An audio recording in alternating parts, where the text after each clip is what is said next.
Ledger is about digital ownership at a very base level. Felt a bit like 2002, where I knew the internet was a big part of the lives of future humans, but the cell phone that I had in my hand was fundamentally bad at the internet. And I feel the same way about Ledger. I know that digital ownership is a huge part of the lives of future humans, yet my cell phone, as amazing as it is fundamentally bad at digital ownership. And so in every industrial transition, you have an unbundling and a rebundling. And so, Ledger will lead both the unbundling and the rebundling.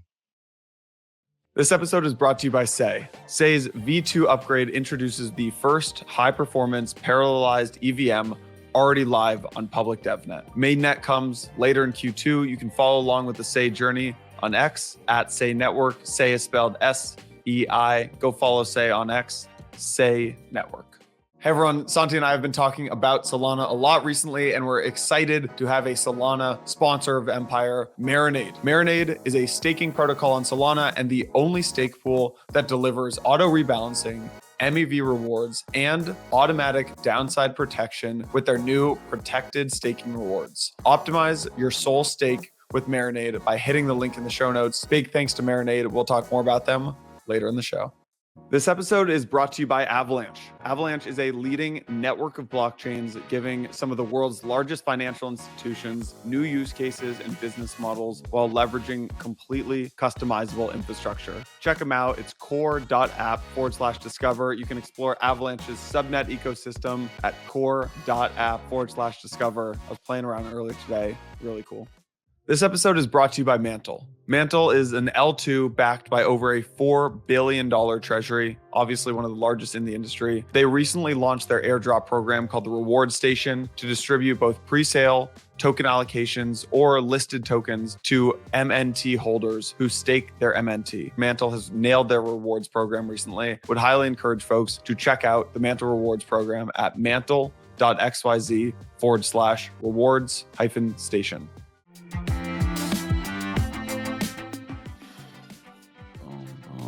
All right.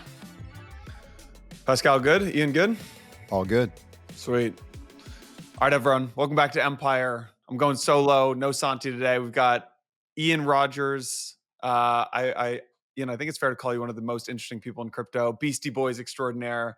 Sold some companies to, I think I'll get these right, AOL, Yahoo, Apple. Owner of a pretty great NFT collection that I'm an enjoyer of. I think I might get this title wrong, Chief Digital Officer of LVMH, or really helped push LVMH's portcos into the kind of digital e-commerce age.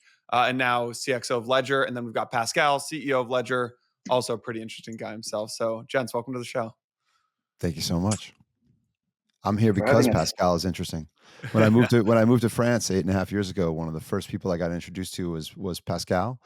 And I literally, like, after 10 minutes, wanted a second date. I was like, you're not like all the other French dudes. The first dinner I went to have with Pascal was, I think I got patted down by a security guard. I was like, what is going on here? So, wow. Where did we go? Where did we go? It was I think Ditto organized it in like 2018 or 2019 in New York. Trey organized it, and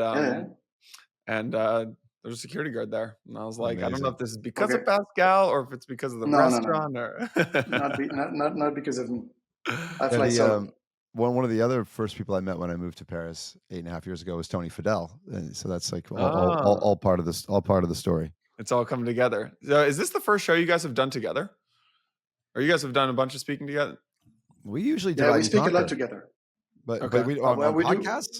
Hold on a second. Like, we do both. On podcasts, no, I think we've done a few podcasts together. We've been pitching a lot together to raise money.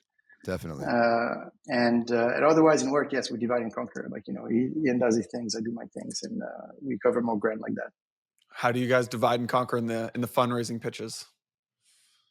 We do them together. No, it's just like it's a duo, like, and we're really good at this. Like, we don't step on each other's toes. Like, I say my things and then I give it to Ian, and it's a well-oiled show that we didn't even prepare. Like, we were very natural together. Nice. Is there anything you guys disagree on? It's a good question. Not I'm really. sure. I'm sure there must You be. know, eventually, but we are non-confrontational, so we end up either agreeing or politely disagree. You disagree on how much color to wear in your clothing. Pascal, I've only seen you wear black. No, well, you know, we each have our style. No, but like, look, in business, we very rarely disagree. You know, we always say, you know, we always sort of violently agree in the end on sort of everything. But equally, you know, in the company, the way we run things, you know, we like to, you know, like it's very difficult to work with people if you impose ideas. So in the end, like it has to feel like, you know, it's a flow, and that your team and the people that you work with, you know, feels like a team and not so much like, you know, confrontational. And, you know, if every idea has to pass in a confrontational way, I think you're doing it wrong. And so for us, whether it's with Ian and, you know, and the rest of the comics at Ledger, we have a tendency to, you know, end up agreeing on things and, you know, moving as one. So Yeah. I would Well, also say that, you know, Pascal's very good at, you know, both selecting a board of directors as well as an executive committee for the company that's quite diverse, where people bring their own skills. I mean, I always say that companies work when everybody does their job, right? So you want to have a diverse group of people that are good at different things.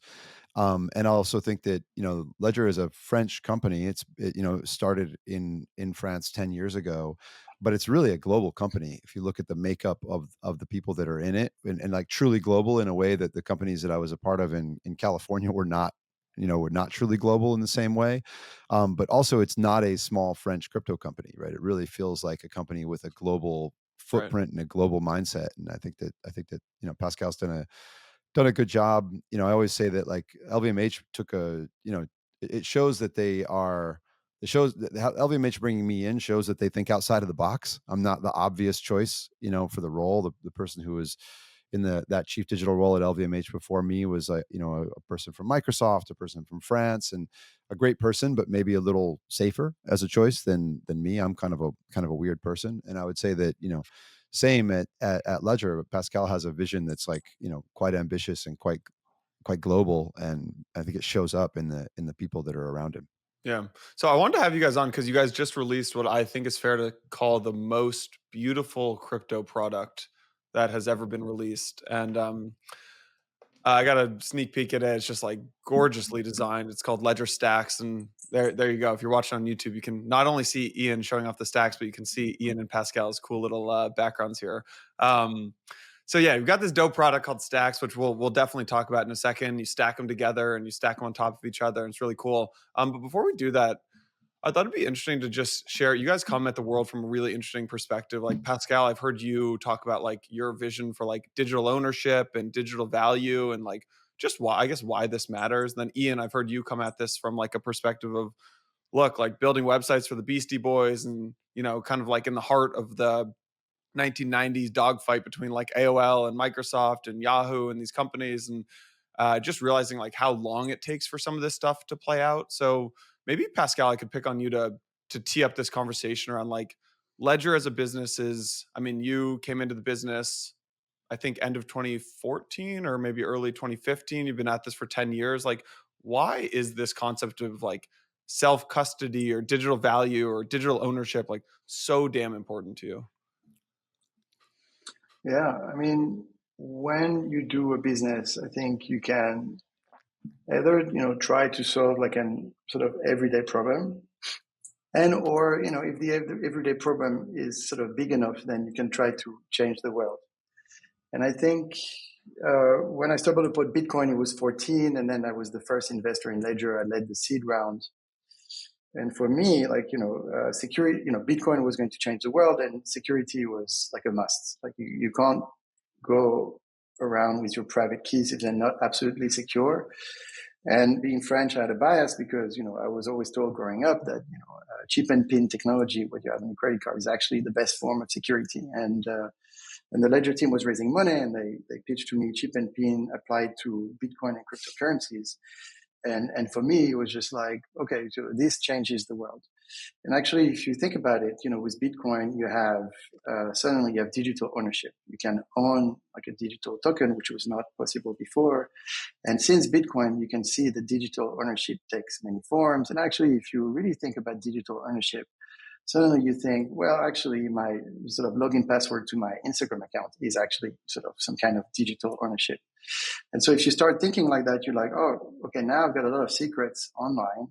They're very important to me. Actually, they're more important, every day that sort of passes, because there is more value attached to them. And so, and then you also realize that you're being hacked every day, and that the way they use your computer and your phone is vastly unsecure, because since we've been using these for a long time now, and we've been patching security for a long time, and we know about like 0x day, etc. And so we all know very intuitively that computers and phones have not been designed for the security in the sense of securing unique digital assets. And so if you think about those two trends, then you're thinking ultimately, you need to bring something to people for the security, but also for the freedom, and because I feel that from security starts freedom, in the sense of, digital ownership is not only something new, but it's also something that is sort of opposed to this, World Economic Forum view that, you're not going to own anything in the future, and that's okay. So I think that's not okay. I think, freedom comes from private property. And if you don't have private property, then you're not free. And if you think that most of your life now is digital, the fact that you don't own anything, I think is a fundamental problem. I don't think that you should own fundamentally everything. Actually, I think at least you should have the choice. And so, Ledger is here to give that choice. Sometimes you want to own, sometimes it's yours, and you need to be able to do it in a very secure way and in a very easy way. And so you were referring to Stax. Stax is that combination of super secure and super easy to use. And that's what we're trying to do. And we believe it's a fundamental trend that is happening everywhere in the world at the same time. We believe it's a big problem to solve. And we believe that it's something where we can change people's lives. And we know it because, people are very intimate with Ledger. People are very, react in various ways with Ledger, but it's always very emotional. And why? Because it's very important. It's a very important problem that we're trying to solve. And that's sort of the genesis of sort of why Ledger and why we believe it's super important for the future. Yeah. Ian, how do you think about this? I mean, look, this is the reason that I came to Ledger. Like I said, I met Pascal in 2015, and at the time he was, an investor and board member at Ledger, and I kind of went through, the normal, the normal path of trying to get my head around, what is Ledger exactly. But it was after the ICO boom and bust of 2017 that I really felt like I understood Ledger and felt kind of how important Ledger was in the overall picture in the world of digital assets. Because look, I did Winamp, I did Yahoo Music, I did Beats Music, I did Apple Music. So in some ways, I'm at least partially to blame for the fact that you don't own compact discs anymore, right? And that you now rent your music and you don't have ownership in the digital world. So this invention of digital ownership is as important as the invention of the internet. To Pascal's point, we live digital lives. We will have digital ownership. And then if you just follow that forward, well, therefore you will have self-custody, and therefore security is paramount, right? Like all of these things are true. And I also think that, and I believe for a few years now that in a world of artificial intelligence, digital ownership is the yin to that yang, right? If you have digital abundance, you must have digital scarcity. And, if I have, if I'm already consuming AI, which is created by a web that is created by AI, provenance is important, right? So knowing that this is my voice coming out of this microphone, is ultimately important. And in a world of AI, all of these things are important. And what I realize is that Ledger is foundational to that. And this is what I mean by after the ICO boom. The ICO boom, was this, for me, it felt like .com madness. And then, the question is, oh my God, what matters here? And the answer at the end of the day is digital ownership matters. And that was what I realized about Ledger, was that in the same way that Cisco didn't care the winner of kind of, World War 3.0, as Canellis called it in his book from 1999. Cisco was just like Microsoft versus AOL versus Netscape and Cisco is like, you know what we believe? More internet tomorrow than yesterday. Similarly, ICO boom and, oh my God, what's, watch the, which of these things am I supposed to be watching? And then when the bust happened, I realized Ledger doesn't Ledger is about digital ownership at a very base Mm. level. And we will have digital ownership, and we will have self custody, and therefore we need security. And so what I realized is that it felt a bit like 2002, where I knew the internet was a big part of the lives of future humans, but the cell phone that I had in my hand was fundamentally bad at the internet. It's like, okay, that changes. And I feel the same way about Ledger. I know that digital ownership is a huge part of the lives of future humans, yet my cell phone, as amazing as it is fundamentally bad at digital ownership, right? And so in every industrial transition, you have an unbundling and a rebundling, right? And so, Ledger will lead both the unbundling and the Mm. rebundling.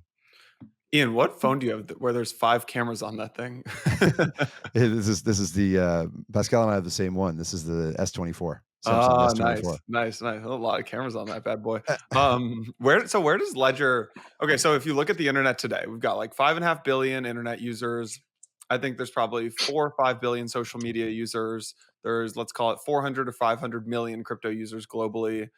If I had to, I don't know Ledger's user numbers, but if I had to guess, it's somewhere in the range of like probably 5 to 10 million ledgers sold historically, probably closer to the Seven. Yeah, 7. Okay. 7 So million sold, and as I'm sure every time we meet someone, they say, "I've got 5 ledgers." So 7 million sold doesn't mean 7 million people in the right. world of secure No, self-custody. actually, the number of average ledger per user is like 1.2, 1.3. So actually, the number of users is probably around 5. Exactly. Interesting. So where does Ledger sit in this? Because on one side of the spectrum, it's like it's the way to opt out of the system. It's like I'm actually going to hold like no value on my ledger, but like in a world where like shit hits the fan, in like a world where like all of Ryan Selkis's tweets come true, like I need the ledger. And then there's like I'd no, watch that ledger movie, like by the way. The movie that's called "In a World Where All of Ryan Selkis's Tweets Come True." I'd watch that's that the movie. movie we need. Yeah, Yeah, yeah. exactly. World War 3.0, by the way, great book actually. Such a good book. Great book. And then there's the other side of the spectrum, which is like when I saw the Ledger Stax, and I was like, Tony Fadell is working on this thing, and they got the e-ink guy in this little documentary, which is a great documentary. We'll link it in the show notes. I was like, man, this is a mainstream product. This is not for the Ryan Selkis world comes true. This is the mainstream product world. And I want to ask you guys about a phone later on, because I'm like, they got to be thinking about a phone too at some point. So like, where does Ledger fit into this world? Is it the opt out, or is it the like more and more value goes on to this into the Ledger ecosystem? So I'll do the first bit, and then I'll give it to Jan to add up to what I'm going to say. But I think when you say 500 million users of crypto, is 500 million people that have some kind of crypto tracker in some form. Actually, most users are on exchanges today. They actually don't own their crypto. And right now, users have been onboarded by Coinbase, which is great. Now they're being onboarded by ETFs. If you look at users that have their private keys, you're looking at a subset of this. And if you look at users that have their private keys and have real value, you're looking again at a subset. I would argue that users with more than $1,000 with their private keys, you're looking at 20 to 30 million people on the planet. Like that's not many people, and that's going to grow. Okay, so why isn't it too many people right now? Because crypto right now has been used primarily as a medium for speculation. People buy and sell crypto.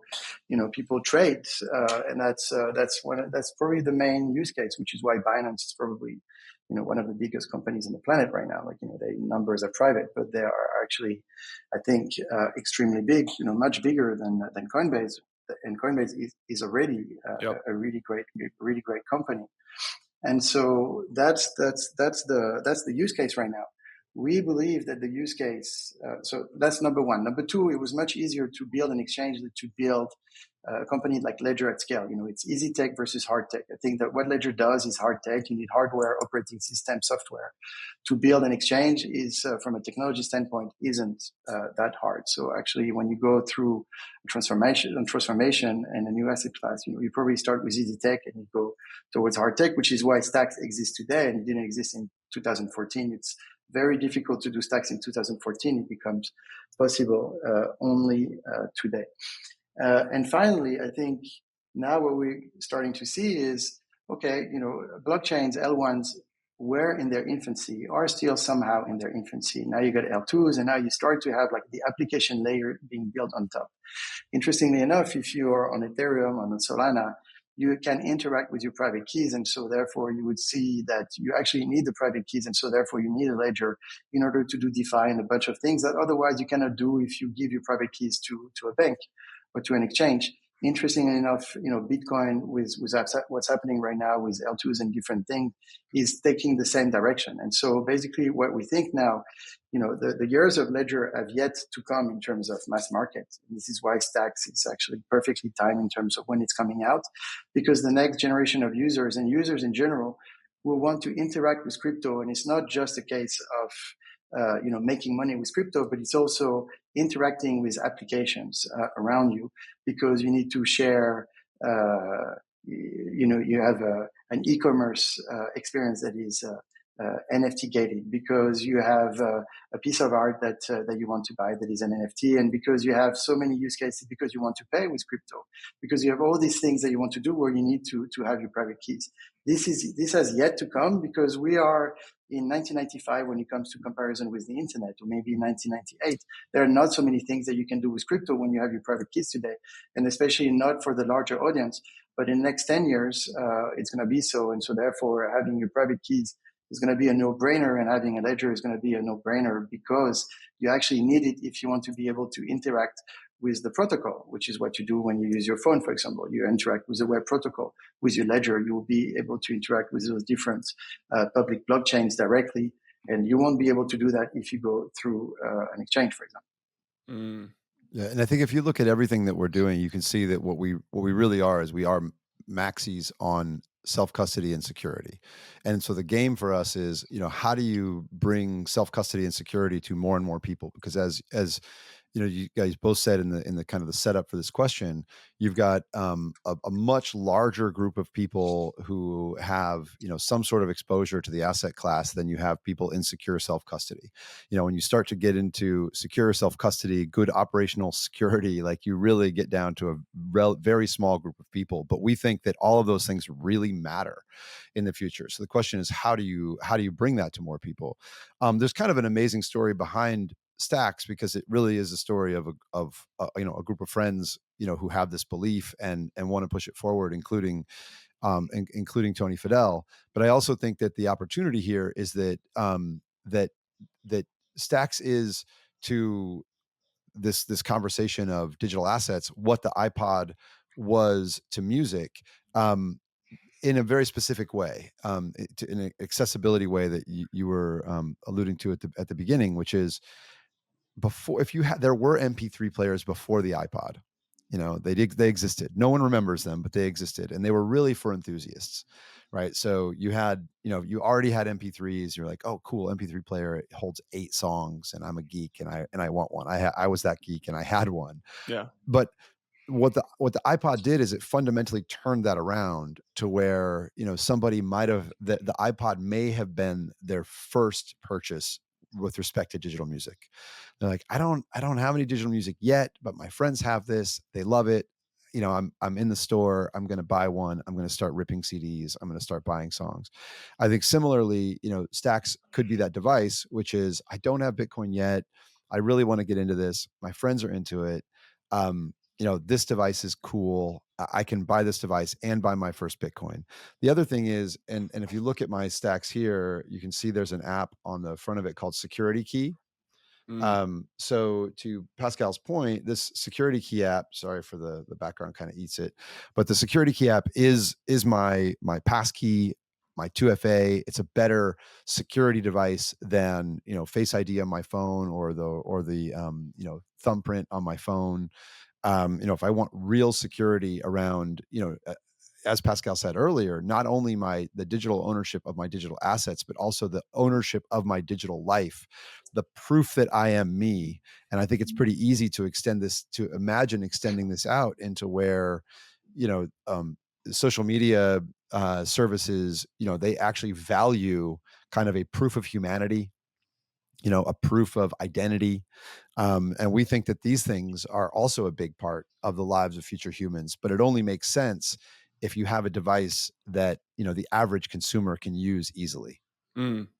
But I think we went just very quickly on something that is actually fundamental, is that that's the difference between Ledger today and Stax with Ledger of 2014. In 2014, 15, 16, the use case was buy and hold. You only had Right. Bitcoin. You would put it on your Ledger and Secure then your go crypto, forget just let somewhere. it sit. Yeah. Yeah. And then people were like, well, if I want to do things with my crypto, I might as well leave them on an exchange, because on the exchange I can swap, I can do all these things, I can, invest in shit coins, etc., etc., meme coins, whatever you want to do with your crypto life. Actually, now you can start and end your journey with crypto and Ledger. Your crypto journey with Ledger, meaning like you buy Stax, you open it, you follow the instruction, and you can buy your first Bitcoin. Right from the partners that are being integrated into Ledger Live. You can swap, you can stake, you can do sort of whatever you want with your Ledger. And so you don't have to do what people used to do, which is you open an exchange account, you buy some crypto, and then you forward it to your Ledger, because then you want to own it.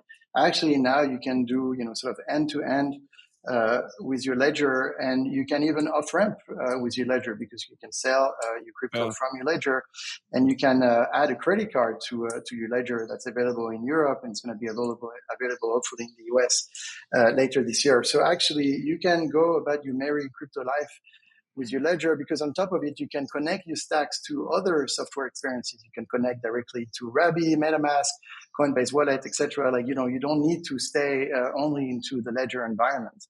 But in terms of security and where your private keys are and how you engage now and how you connect to your world of crypto, you can do it with your Ledger. So that's, very fundamental as a difference between, Ledger then and Ledger now. And to Ian's point, like, you would buy an iPod because you wanted to buy music, not because you just wanted the iPod. And now you buy a Ledger because you actually want crypto. And that's something that has been developed since 21. And that's something that has come to maturity in the past, 12 months, and it's working super well right now. We've actually announced Crypto.com today as a new buy partner. We've announced PayPal before. We have Coinbase. So actually you have a good price comparison in Ledger if you want to access the Bitcoin or crypto market in general. Nice. My iCloud got hacked like a year and a half ago. No. And it was this Was crazy. it a SIM swap? Yeah, it was this crazy, just intense feeling. Did and you I was ever like, get your iCloud back? no, I never got it back. Wow, Wasn't able to get it that's back. the thing that I think people don't anticipate, right? It was The notion that you would yeah. the notion that you could get hacked, I think people understand. The notion that you might lose every photo you have in iCloud and never get it back, I think is Yeah, it was the photos and the notes. It was this like extremely personal. I mean, I lost no money. I didn't lose any crypto. And like was able to thankfully like lock down the accounts. But I mean, just this feeling of like, yeah, I lost all my digital possessions that I've been accumulating for the last, 10, 15 years. It actually made me think about Ledger a lot as like, because I was thinking about like, yeah, I use ledgers to protect my crypto. But like, who is looking out for my digital possessions? And it was the first but time I really started to think about Ledger in this light. With like, I was talking to Ariel about like Stax, and I kind of knew this thing was coming out, and I was like, I see. I think I see what they're trying to do here. So yeah, and I think look, and that's why I bring up the security key app, right? Because yeah, I mean, Wall Street Journal did a lot of really great reporting last year. Joanna Stern did great reporting on exactly what you experienced, and in terms of iCloud hack, because it's happening, all over the place. And the stories were just, because it wasn't also just people who were being targeted. It was like college kids in bars were being targeted by kind of yeah, people that used to be low rent thieves, and now they found a higher rent way, to get into people's bank accounts instead of into their pockets, right? And so I that's why I bring it up, because I think it's not only a very high class problem. It really is an every person problem. And the reality is that two things. One, we've given far too much of our lives over to these other companies, right? And if you want to really feel that, move from iOS to Android. Just do it. I've done it in the past year again, and you feel how much that company in the center owns your ass. They own your mm, logins. They own, and then what we do is maybe we choose another person to give it to, right? You choose one password is going to own me in the middle, et cetera. And so, obviously at that point, security matters a lot. So I think having, and passkeys is a very interesting development. It's being pushed by Apple. It's being pushed by Yeah. Google. It's not, it's about passwordless. It does solve a lot of the internet is fundamentally broken because of passwords. I got another email from Have I Been Pwned this morning, and it's something to do with some Telegram hack. I don't know. I don't think it was Telegram specifically. I don't even know what it was, to be honest with you. But what it means is like, hey, your email address and login is found in Have I Been Pwned. Okay, I don't worry too much about it because I use a unique password for everything, et cetera, et cetera. But this is reality. So you're right, and we really need to consider the digital ownership is certainly our digital possessions, our Bitcoin, our tokens, our non-fungible tokens. But it is also, we need security in a way that these devices that we give our lives to does not provide. Yeah. So we've been dancing around like Ledger Stacks, and I want to like deliver what is the like the pitch for Ledger Stacks. So like December 22, I think it was December 2022, you guys announced this thing, thought we would launch it in March of 23. I guess I have a couple of questions on that around like why so long? Like why was it so hard? I know there's a lot of firsts here, which I obviously want to cover, but like give me the 30-second pitch for just like what is Ledger Stacks for people who have never seen a picture of it. They're not watching on YouTube. They can't see you holding it up, Ian. Like someone Okay. listening on Spotify or Apple, like what is a Ledger Stacks? So let me tell this story, and I'll try not to belabor it. It really is a good story, and I said earlier it's a story of friends. But Tony Fadell, who was the inventor of the iPod and the co-inventor of the iPhone and the inventor of Nest, is the one who designed Stax. He came to me and Pascal and said, "I know what your next device is," right? Mm, And it was because he was passionate about it, and he said to us, it should communicate value, meaning be the size of a credit card. So it is the size of a credit card. When I put it in people's hands, they often say to me, "Oh, it's smaller than I thought it was." So mm, just so your picture in your head, it's the size of a credit card in terms of width and height, um, and it has a first of its kind e-ink screen that curves all the way around the edge, and then they magnet together and stack on top of each other. Hence the name. And the reason for that for Tony was you stack value. And what does that future like stack of cash with the band around it look like? The other thing that it acknowledges is that many Ledger customers have more than one for a variety of reasons, but often just account segregation, the same reason you have a banking account, a checking account, and I'm sorry, savings account, checking account, Yeah, brokerage I've account. got several ledgers. I've got the one associated with Blockworks. I've got some for ENS. I've got a bunch of. I've got one I never will touch. Like Exactly. And then you've probably had to like put a sticker. I mean, I used to put yeah, like, yeah, exactly. a Yeah. piece of tape and then I'd write on it with a Sharpie, so not a very elegant way of telling them apart. But now because of e-ink, the way e-ink works is it's a bistable technology. And when you change the screen, it stays changed and doesn't draw any power.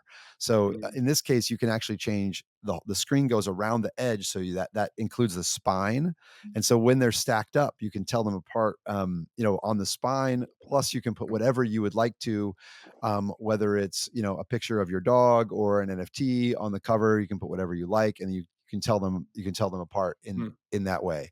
So that was the design of it, and the other big piece of this that plays into what we've been talking about for the last 15 minutes is, um, you do more with your ledger today than you did in the past. So the ability to, if you're approving a complex transaction, being able to see more data is better.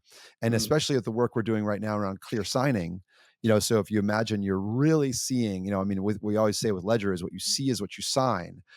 So seeing that on a bigger screen is better. So yep. there are a few firsts here. This is most importantly the first secure touchscreen ever developed, right? So meaning that it's actually the secure element, that same chip that's in your credit card is actually powering the display. So this is a chip that was not meant to power a display. It was not meant for performance. A chip that was built for security, but in this case, it is powering a touchscreen. That's actually partly why e-ink is important, because e-ink, you've only got 16 colors. It's, it's simple relative to your phone screen, and something that you can power from the secure element. And so that's why you get both the ease of use and the security, which is important. And then if you want, I can turn to why it took us more than a year longer than I thought we did. But also, I thank you very much for watching our little mini documentary, which I call a podumentary.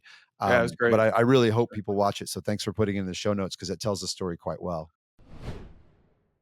This episode is brought to you by Sei. Sei's belief about the world, I think, is a good one. They believe that the EVM is here to stay. I agree with that. They believe that the EVM is going to look kind of like what JavaScript ended up looking like in the Web 2 world. Agree with that. They also believe that the EVM in its current iteration lacks a lot of the performance and scalability that developers need. So what Sei has done with their V2 upgrade is they just introduced the first high performance parallelized EVM into the market today. They've got lightning fast block times and finality of just 390 milliseconds. What this does is it unlocks an entirely new design space with 100x the throughput of even some of the fastest EVM L2s on the market today. Sei V2 is now live on public DevNet with mainnet scheduled for Q2. You can stay up to date with Sei on X at Sei Network, SEI Network. Big thanks to Sei. Hey everyone, Santi and I have been talking about Solana a lot recently, and we're excited to have a Solana sponsor of Empire. Marinade is a staking protocol in Solana. I remember when they launched, I think it was back at a Solana hackathon, and they were funded with this 80K grant. It's super cool to see how far they've come. They're the only stake pool today that delivers auto rebalancing, MEV rewards, and automatic downside protection with their new protected staking rewards. You can stake natively or liquid stake with Marinade and get the same high performance delegation strategy that thousands are using already to stake your soul to over 100 of the best Solana validators. Marinade has been live for over 2 years, and they have audits completed by 4 of the top security firms in crypto. The delegation strategy is a first of its kind. So if you're staking your Solana, if you want to start staking your Solana, if you want to get some yield from your soul, start staking today with Marinade. Go hit the link in the show notes. Big thanks to Marinade for everything that they've done in Solana staking land. Go check them out. Go stake your Solana with Marinade today. This episode is brought to you by Avalanche. Avalanche is a leading network of blockchains, giving some of the world's largest financial institutions the design space to explore new use cases and business models while leveraging completely customizable infrastructure. Everything that Avalanche has been building the last few years has culminated in this moment where today you have institutions and developers able to essentially have limitless possibilities with the chain. They've enabled developers to build cross-chain swaps or create gaming environments where one subnet can unlock features in another, or can use USDC as a native gas token. Onyx, for example, by JP Morgan, or Citi, or DTCC's digital assets, or the Australia New Zealand banking group, they're all building on Avalanche evergreen subnets. Really cool stuff. Big thanks to Avalanche for sponsoring this episode of Empire. Go explore Avalanche subnet ecosystem at core.app/discover. That's core.app/discover. Thanks again, Avalanche.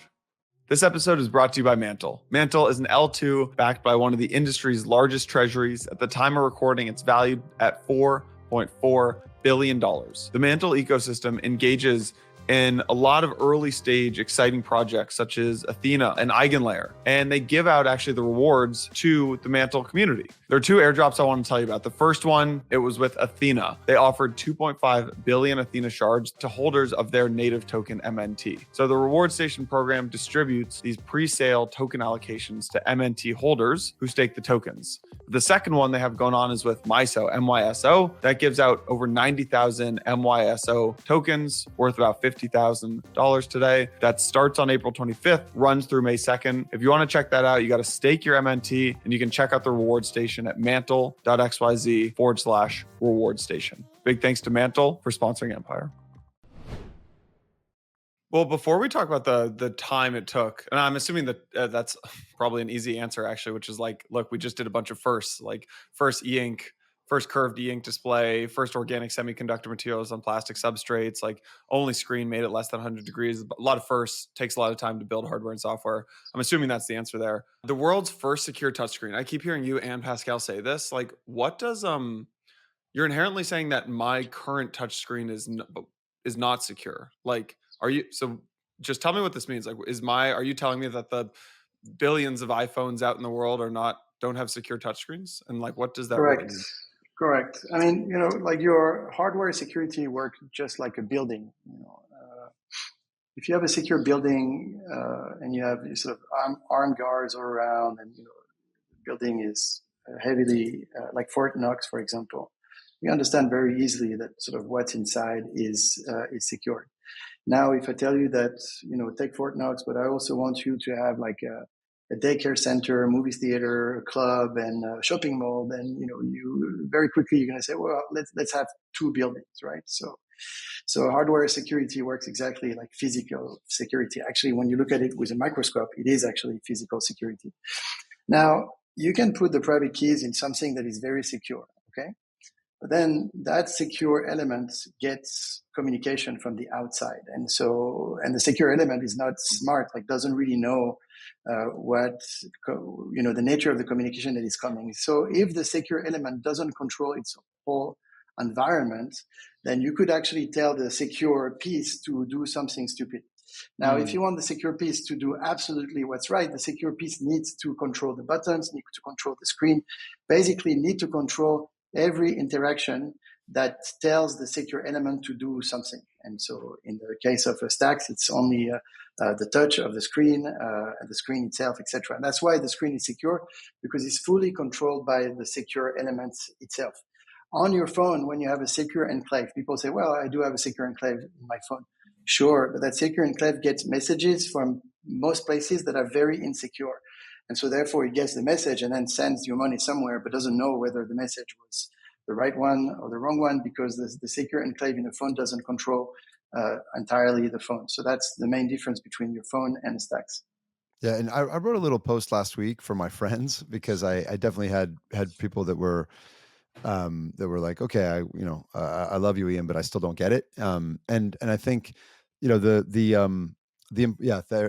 it is. I think one way to do it is to look at the alternatives, right? So, everyone listening to the show is an owner of crypto. So let's think about the ways that they own crypto. So you could be on an exchange, and as we know, not your keys, not your coins. So, I would definitely advocate for self custody.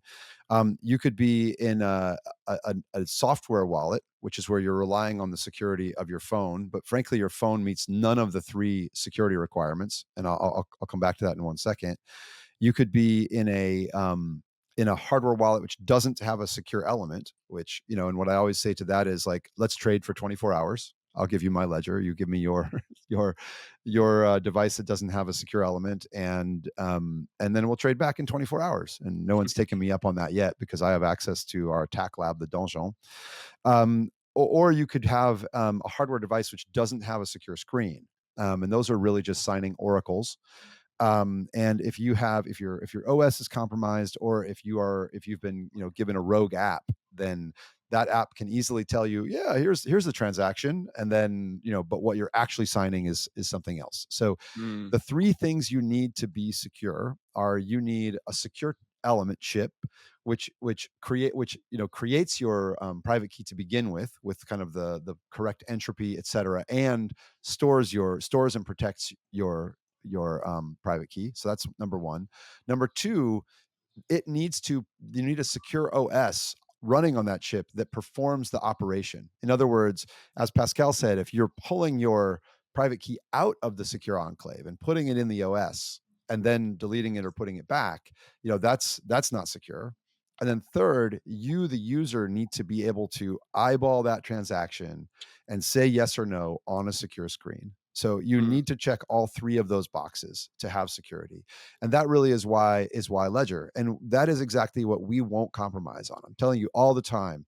People say, oh, but what about a software wallet? And we say, look, you can imagine, having an account abstracted wallet where you've got a certain amount of spending money that is in a software wallet, but you're going to sign those governance rules with a device that's as secure as Ledger, right? And people would say, yeah, but what about, just like a little card that doesn't have a screen? It's like, why would, no, secure screen is required. We will leave the compromising to somebody else. Every cycle, People want to compromise on security, self-custody, or both. And they always, the reason they give always includes the phrase onboarding the masses. And it always leads to exactly the same peril. So that's just, that's just not what we will do. Our goal is, let's make something that's as easy and delightful to use as Stax, but as secure as Ledger Nano has been, since 2016. Is But there? it's funny because very intuitively, when you ask people, they know all of this. I mean, they don't know how the technology works, but like they know that their phone is not secure. And when we were developing Passkey, I've tried this on many people. It's like, if I give you, Stax, and by the simple NFC touch, you can actually open your Instagram, your X, your Reddit account, whatever is important to you, with your Stax, and your sort of password, or the thing that helps you open your account is only in Stax. People say, oh, give me that tomorrow, because people intuitively all know that they got a problem with sort of login password, and that they all know that their Instagram is under attack. And your experience is not unique. Like you've lost something that is fairly important. I mean, if you lost your cloud, I don't know what was in your cloud. Sometimes it's value, sometimes it's emotional value. Like, you probably had like a lot of pictures, I don't know, like, things that you cared about, like things that were your digital things. And these are typically those things that people keep on getting hacked on. So they know that the technology they use today is not fit for purpose and is not future proof. And now that, sort of Ledger offers like a wider range in terms of what you can protect with your ledger. Also, we think that we will augment like our total addressable market. Like, people will be able to protect more and more of their digital life. And so Ledger is going to become like a reflex for most, I think. What was it like working with Tony? Kind of for hopefully most people listening to this know Tony Fadell, but for those who don't, he's kind of the godfather of the iPod. I think that's a fair thing to say. And also there's a documentary actually about, I'm forgetting the company that he worked on pre-Apple. It's called General Magic. Phenomenal documentary. General Magic, the movie. It's great. You see a young phenomenal Tony. documentary. Young Tony is like great documentary. But well, it's an amazing documentary. It's a great documentary about innovation, because those people, were literally the smartest people on the planet, and they in a commercial failure. But they all went on to do amazing things. Tony, the iPod, and ultimately the iPhone. You had Andy Rubin, who went on to create Danger, and then Android. You had the woman who became the CTO for Obama, was part of the team. It's just an all-star team. Great film. And also Tony's book Build, Pascal and I would both recommend as well. It's a great book, great audio book, and really about innovation. What I would say is, we were friends with Tony for 5 years, before we started on this project with him. And it was just incredible to watch him work. I always say that Tony is the only person I've ever met who can, imagine the circuit board and the the billboard at the same time. Like he knows the tech deeply, but he also understands the market opportunity, and he really, really pushes on ease of use. What I say in that little mini documentary that you reference is, and I think it's true, and I think it's what we accomplished here is, if Ledger team alone had built this device, it wouldn't be as beautiful. If Tony and team alone had built this device, it wouldn't be as secure. So putting those two cultures together was not always easy, but it was super rewarding. And I think it's what the space needs, because it is kind of it's a new thing. This is not like we all kind of look at like Web 2 and the internet that we've just grown up with as if it's like kind of the end point, but it's not. It's just a way station as a part of the evolution. And Tony really gets that, and he wants to bring the security that Ledger has, but the ease of use that is kind of the expectation of what Apple has always had, and put those two things together. The other thing is that working with Tony on this, I tell the story, if you go back to a podcast that Tony and I did in December of 22, you hear us tell the story of him coming to me with the idea, but not telling me what it was, because he didn't know if it was possible yet. And then we push a little further, and he's like, okay, I'll tell you the idea, but don't tell Pascal, because I'm still doing the diligence and I'm not sure if it's possible. And therein lies the foreshadowing, right? Because it turns out that, this is exactly where Tony lives. I always tell the story, and we tell it in this podcast, that in the original iPod, there was a hard drive that had never been used before.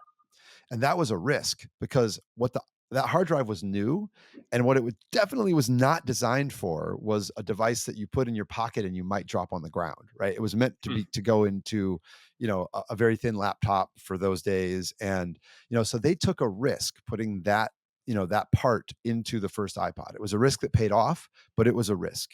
Similarly here, Tony knew, and if you watch the little documentary, you see him tell the story of, knowing that this technology was, existed. And then we got convinced by a supplier that we could bring it to mass production. And that was where the disconnect was. But this is where Tony lives, which is like, okay, there's a market need. There's a new technology that's on the cusp of possible.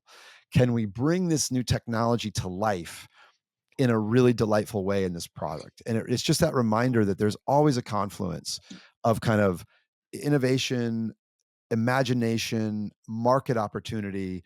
And I mean, really, Tony is just the best in the world at pulling those things together. Yeah, I want to say something in addition to what Ian just said, because we say the word, technology a lot, but two things, first, to be a Ledger, I absolutely wanted Ian to join because, the world is about storytelling. And so Ian is one of the best storytellers I know. And, when you can tell a story, it changes the face of a company. You can take the same company and, if you don't know how to tell the story, or if you don't know how to put the company in a good light, it's always true, but, there is a good story and there is a bad story about the same company. And so first you need a storyteller. And the second thing that, Ledger needed is a product guy. Like, what is a product? Because most tech companies, the biggest mistake is to think technology first and to get super excited about technology and try to, force that into the market and force technologies to users. What actually companies should do and where Ledger has evolved is that first you think product and then technology as sort of slave to the product and not the other way around.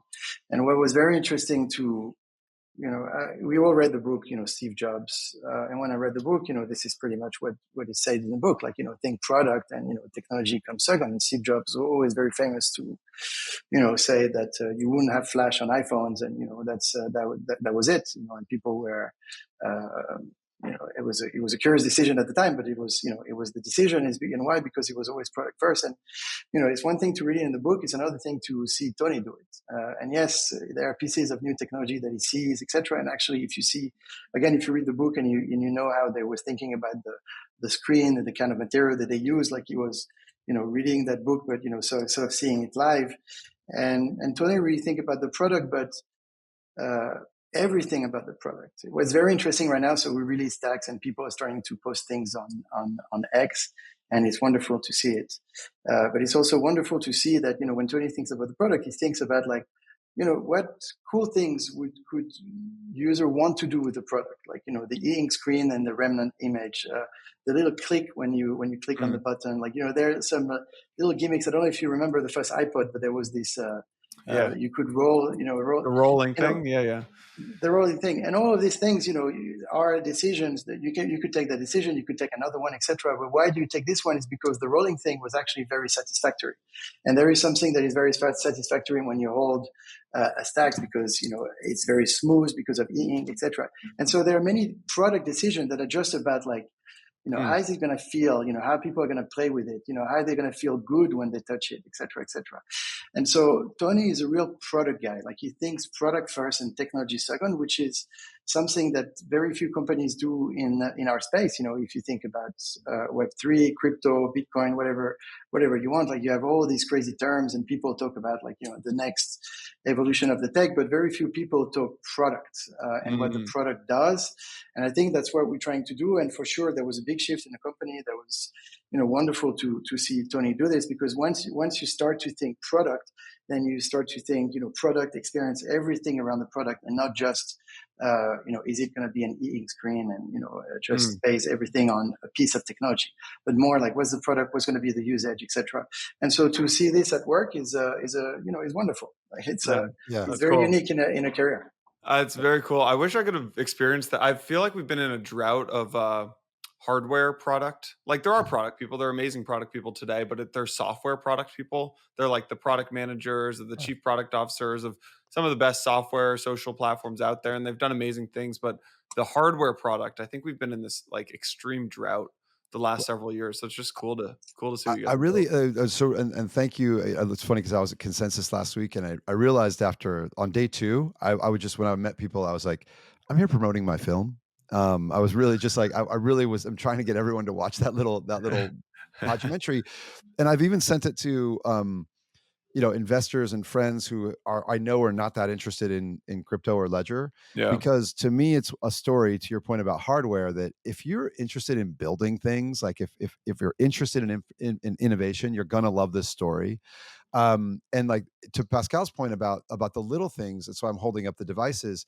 I had a friend who was at my house, and these two things were sitting on the table. He doesn't know anything about them, and he's not a crypto person. He's not a ledger user.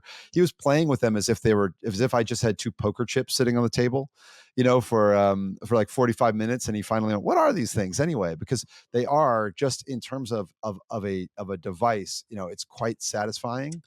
Um and and i and i think I agree with you, that's what's been missing, and especially in a world where you've got these like companies that are over promising and under delivering, like Humane and Rabbit R1. The Ledger Stax is exactly what we said it was. So yes, it's a year and 2 months late for us to get that to market, because the yield on the screen was so low. But I think if you watch that documentary, or it's 20 minutes long, so I don't want to overstate it. And we put it together in 2 weeks, so again, I don't want to overstate it, but you do get the feel for what it takes to bring something Mm, that's truly new to market. And the little things, for example, the magnet tension, which not only makes it just satisfying to play with, but also gives you these great things, like these are the little folios that they go in, which are satisfying in this, like, the way that you open and close your AirPods lid, yeah. kind of like Like compulsively, like they're perfect level of like magnetism and exactly. yeah, So you're yeah. like click, click, Oh, that's click. great. It's like that as well. So yeah, thank you. Yeah. Pascal, maybe we can shift gears a little bit. I'd love to just learn a bit more about the Ledger business as a whole. So, like when I think about Ledger, you've got the like Ledger products, like the Ledger, like what people will think of as Ledger products historically. Then you've got Ledger Stacks. Then you've got Ledger Live, um, and which is the software platform. And then you have, I don't know if you guys still doing Ledger, like the enterprise business, like TradeLink, this kind of open network to connect to, there's like this whole Yes, B2B business. So maybe walk me through like correct. the different business lines of Ledger. Yeah. Well, one way to understand the business line is first, our mission is to secure the world of digital assets, whether it's for consumer, enterprise, and we have to do it for sort of everyone, because, we don't want to be, uh, Ledger will always be safe for consumers, but equally, if you're going to send your crypto at some point to a bank or to an exchange, we rather them to be powered with the same sort of security technology. So for the users, in the end, it's not a trade-off of security. It's just a trade-off of, do I want to own, or do I want to trust like a third party with my assets? But when it comes to security, it should be the same everywhere. Otherwise, crypto just doesn't work. If every time you send your crypto somewhere, you worry about security, it's a problem. And so the way that we think about this is, let's secure this world of assets. Right now, we secure more than 20% of our crypto in the world. So it's probably like, around $500 billion. And we're very proud to do it, because we know that we bring peace of mind to our customers, whether they're consumers or on the enterprise side. On the consumer side, it's very easy. It's an iPod-like business model or iPhone-like business model. You have, iPod and iTunes. So iPod, you buy the iPod. This is where the music is, and then iTunes. This is where you buy your music. And so similarly, you have like the Nano S, S Plus, X. Now you got Stacks. This is where your private keys are, and then you have Ledger Live. This is where you're gonna buy, sell, swap, stake, and engage basically with the world of Web3, and we get a commission on your action. The primary reason why we bring all these services to the platform, though, is not necessarily to make money. It's first to bring the service to our users, because that's what users want, and then we try to bring them like a good service, like where you can compare prices, you can find everything that you're looking for basically in the security of your ledger and your Ledger Live. So that's the business model for the consumer part, and that's really, the business model of Apple with whether the iPod or iPhone. When it comes to enterprise, there are two things. First, we have like some kind of Ledger Stax on steroid for enterprise. Basically, it's a SaaS solution where we provide like the whole security infrastructure, software as a service to bank, exchanges, custodians, etc. Like we have over 100 customers. We secure billions of dollars in assets, and basically we do security of the private keys and security of the governance around the private keys. If you're a bank, suddenly you have like a bunch of people that need to access crypto. If the crypto is on a nano, then of course that's not very secure. The private keys are secure, but the process to access the crypto is not very secure. If everybody knows the pin to your nano or to your stacks, then suddenly the governance around those cryptos is not secure. So what the solution does is does the security of the private keys, but also the security of the governance around the private keys. And that's wonderful because there are so many things that you can do, but you can really have like business rules that are enforced by the security layer. I sort of skipped the technical part, but it works very nicely, and we secure some of the biggest names in the industry with that technology, and it's a software as a service. On top of this now, which is super exciting and actually probably one of the most exciting things that we do from the enterprise side, we went from sort of securing your money when it stays still, securing your money at rest, to now securing your money when it moves. And when it moves is basically when you're trading. There was something that happened, after FTX and a bunch of other players, which is, now everybody realizes that, of course, you have a counterparty risk when you put your money on an exchange when you're going to trade. Right. And so people don't want that risk. And so actually with technology, you can completely change the game and remove that risk from the equation. And so that's what basically Ledger Trading is. It's completely a feature on top of Ledger Enterprise. It's super easy to install. It's actually free. We take zero fees on transaction, which is actually a first in this market. Everybody takes fees on transaction. We take zero. And we actually have the best solution in the market to trade off exchange. And basically what you do is through Ledger Enterprise, you use it as a technology backbone to connect the money to the exchange and to the custodians in the middle. You can actually pick and choose who you want to work with. You can have multiple custodians. You can have multiple exchange. I mean, it's really the way you want to do it. And again, Ledger is not a counterpart in the trade. We're just a technology platform, a technology provider. So actually sort of traders and people engaging into this trading activity can use like a technology that remove a lot of the risk in their everyday trading activity and bring zero costs, zero additional costs in their trading activity. Pascal, how do you think? So we had Dave Ripley, from the new CEO of Kraken, on the podcast a couple of weeks ago, and I mean, we were just talking about the IPO market and regulatory regime change and SEC and Trump versus Biden and and the impact that'll have on not just crypto markets but the IPO market. Like, how do you think about? I think there's all for the IPO. Maybe we can talk about that. For an IPO, there's as it relates to crypto, all eyes, I think, are on Kraken and Circle. It's maybe you could throw NYDIG in there, but it's kind of all eyes on Kraken and Circle. How do you think about? I don't know your guys' numbers. I would assume. I remember you guys raised it over $1 billion. I would assume revenue's got to be, with those numbers, got to be around the probably around 200 million. I would guess in revenue, somewhere around that. How do you think about just like IPO and like some sort of liquidity event this cycle? Yeah. So number one, I feel that, for us, it's all about utility. It's all about, engaging in peer-to-peer activity with your ledger. And it's less about, trading and, when you talk about the consumer value proposition, okay? So when you talk about the consumer value proposition, it's more like you own your private keys, you own your money, you own your identity, and how do we engage together, etc. We feel that this is actually the lowest in terms of regulation. This is actually where, am I allowed to send you $50? Actually, I am, like in every jurisdiction, everywhere in the world. Even China didn't ban the fact that, Chinese citizens can own Bitcoin. On a private ownership is actually okay everywhere in the world. And, that's the use case for our consumers that we are working on. So we are sort of less concerned. I mean, we understand regulation. We understand why regulation is putting pressure on centralized entities like exchanges, for example.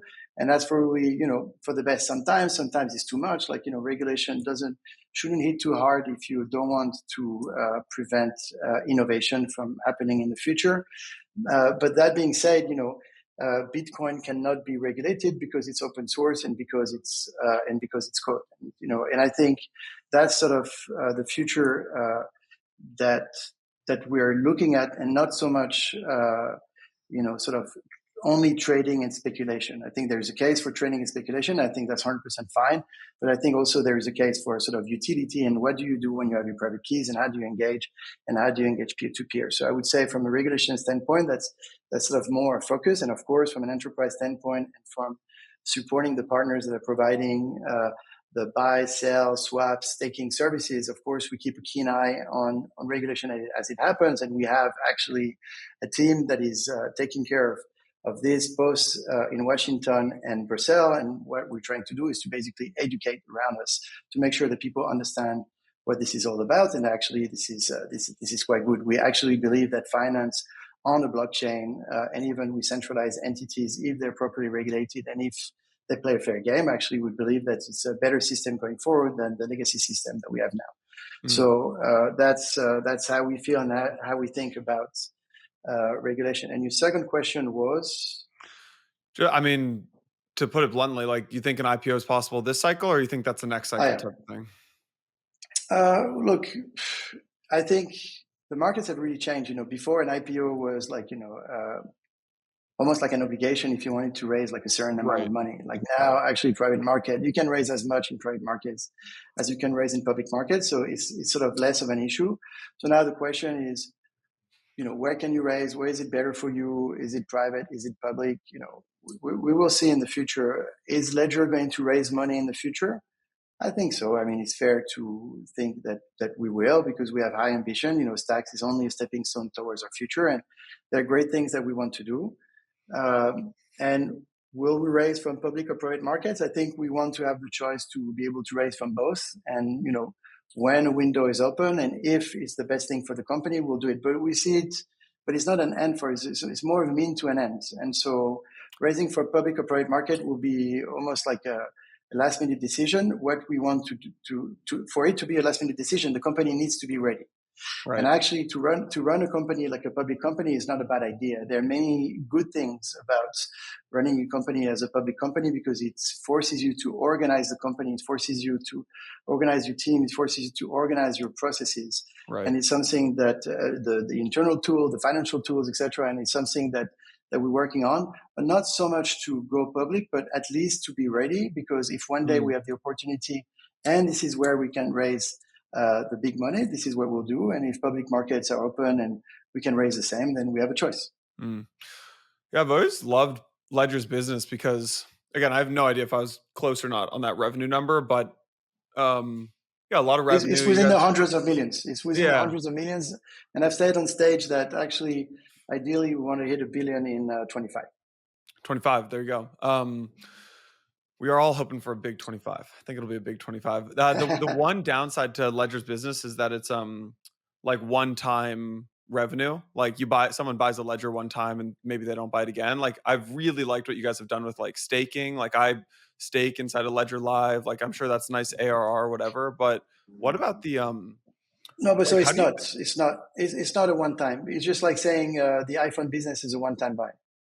Because people keep upgrading every 2 years, or they buy the new product. Correct. That's actually true. I do buy a new Ledger like every 2 years. That's true. Correct. So, and by the way, like, the way that we've been taking ledgers to market has been fairly slow. Nano S was in 16, the X was in 18, S Plus was in 19, etc. But like now we're entering, like, the Stax is the tree that hides the forest. What we've developed with Stax, we have a big hardware team now.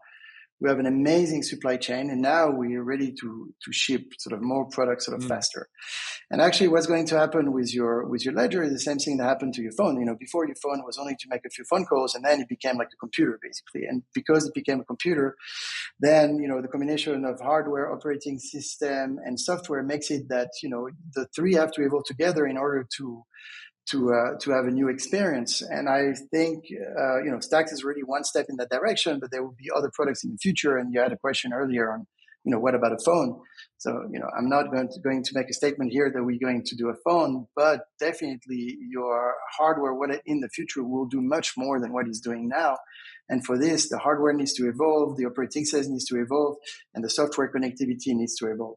And if I bring you a new wallet in 26, for example, that has killer features that allows you to do much more with your crypto, you probably will upgrade from your previous experience. So it's not a one-time buy. It's actually a market where we will renew like such. And also, of course, you have now all this software business with the connectivity into Ledger Live and the commission that we get from the great services that we bring to our users. So it actually makes the business very balanced, and it makes the business very repeatable. So it's not like you sell an NOS in 2016 and then you don't have a business anymore. Right. Yeah. This is actually why Pascal gave me the title of Chief Experience Officer. This is 3.5 years ago, but when I came in, his point to me was, look, when you buy an iPhone, you're not buying a piece of hardware, you're buying into an ecosystem. Yeah. It's not that your phone was stolen, your iCloud account was stolen. You know what I mean? Like, you're buying into an ecosystem with hardware, operating system, services, transactional services, and a business that goes through that full stack. The other thing that I just find interesting, and I say this because I think your listeners might just, we keep making a comparison to a phone, but the reality is that it's actually smart and good operational security to have n number of ledgers, right? Because you've got, look, if what someone does tomorrow is they buy a Stax, and then they buy 3 NanoS Plus to use as backups for that Stax. That's actually smart. You don't have that same situation with your phone, right? Where you buy the top end phone and then you buy like 3 low end phones as like backups to your phone. It's because it's not the same product. It really is a different product. And you're talking security, and operational security matters, and redundancy matters. And, so it is a different product in that way. Yeah. Pascal, what is the craziest thing about being the CEO of Ledger? Like, I don't know. I don't know how you sleep at night, because just securing all this all this capital. But what's something that people don't see behind the scenes of being the CEO of Ledger? Well, first, you're right. Like, in order to sleep at night, you need to be very resilient to stress, which I am. So I sleep super well at night, and there are things that are very difficult in life. I think I take very seriously my job, but also I try to take a distance from the job, not to go crazy. Okay, so the funniest thing is actually every time I switch on the news, whatever I see in the news impacts the business.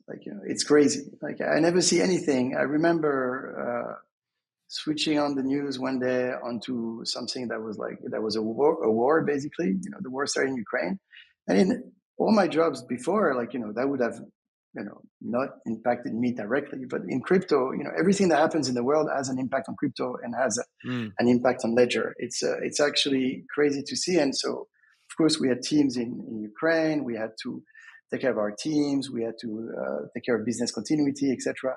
And so it's actually fascinating. We were saying, before the show started, that Ian and I went to, sort of Washington the other day. We're going to Brussels. You have to take care of regulation.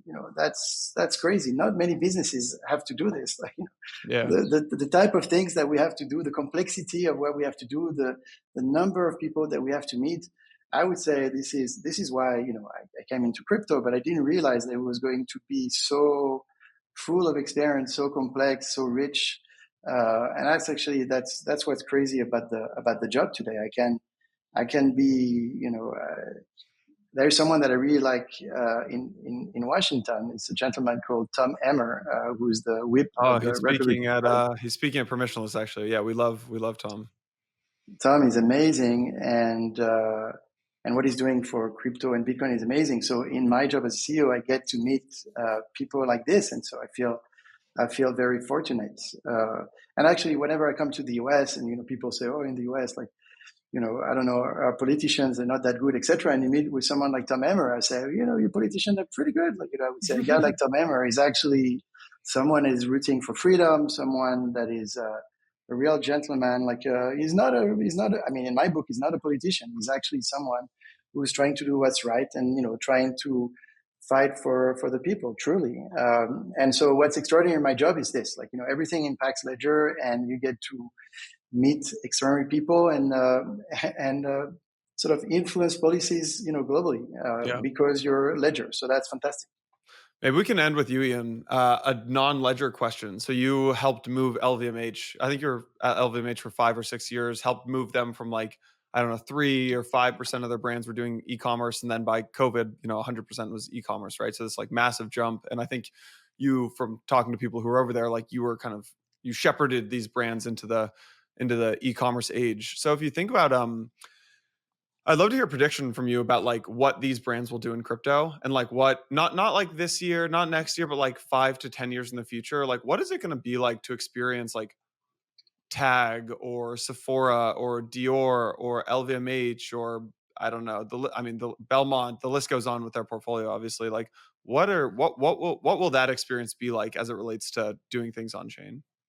I think it'll be similar to what the internet has done to the businesses, where I don't think that they will be the tip of the spear or the leader, or nor do they need to be. I actually think that LVMH brands waiting to really jump into. In other words, if all the LVMH brands had just started doing e-commerce with Amazon day one, that would have been a huge mistake, right? What they waited for was for the internet to really change the way that people live their lives, and then to find the right way to fit in to those lives. And it did change people, in that they really valued customer service in a different way, right? It wasn't like call me on the phone. It was, send me a text message in a blue bubble and welcome me into the store. And actually I have more money than time, as opposed to wanting to spend 5 hours at Dior. I want to be able to get in, get exactly what I want, and get out quickly. So the definition of luxury really changed due to the internet. I mean, the internet has changed our definition of luxury, and it's brought it to an entirely new group of people. Luxury isn't just a shopping mall in New York City or Chicago or Tokyo. It's anyone, anywhere. And how do you really serve those people?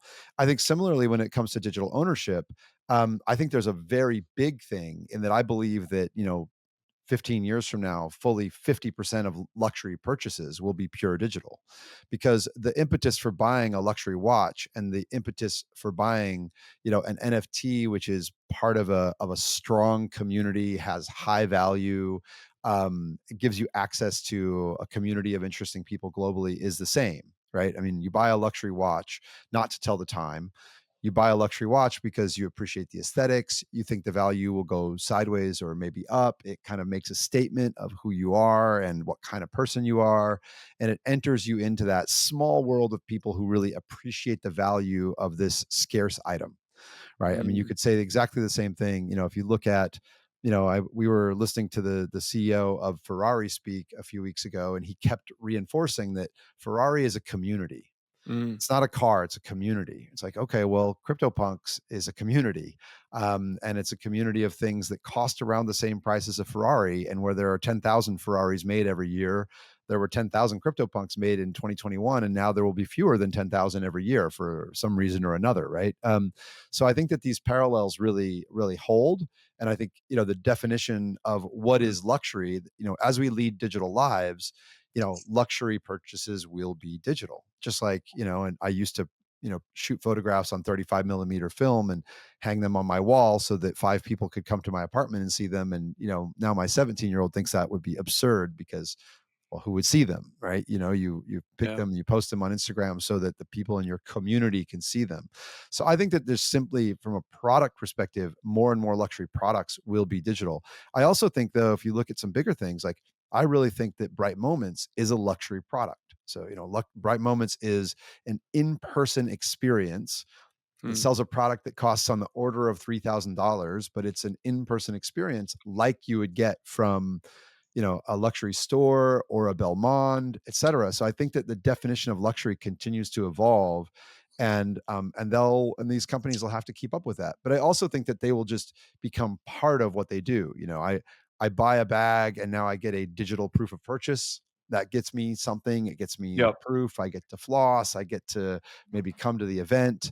I mean, if you look at what Louis Vuitton has done with their Via project, they just did a big a lunch around Viva Tech in Paris, and only the Via members were able to come. Like, so they're already experimenting with that quite successfully. Loro Piana has a really interesting program. Dior has done a really interesting thing with sneakers that's been very successful. So I think that luxury brands are actually kind of the perfect experimenters with this, because they're already playing with small communities with very high value, and like goods that are both expensive and scarce. Love that. Pascal, Ian, pleasure. Great conversation. Hopefully we'll see you guys at Permissionless later this year. We're talking to the team about getting you guys involved and doing something with Stax. So we're excited about it. Love it. I definitely plan to be there. I love Utah. I don't know if are we mountain biking? Because I think it's not the season for snowboarding, but no, we're biking. It's October. It's beautiful in Yeah. October there. Hiking, biking. We'll do a little like VIP thing the weekend after in Park City. So it'll be a good time. Amazing. Beautiful. Pascal, appreciate it. Ian, thank you for everything. Merci. All right, you heard about Sei a couple times. Just want to give them one last shout out. Big thanks to Sei for sponsoring this episode of Empire. There are a ton of reasons to build on Sei. If you want to get in touch with them, you can reach out to me. I'll put you in touch directly with the team. You can also get in touch with them on Twitter at Sei Network. You can follow the journey at Sei Network. They are currently live. They've got Sei V2 on public DevNet today. Mainnet goes live later in Q2. Really excited to have Sei sponsoring and partnering with us on this episode of Empire.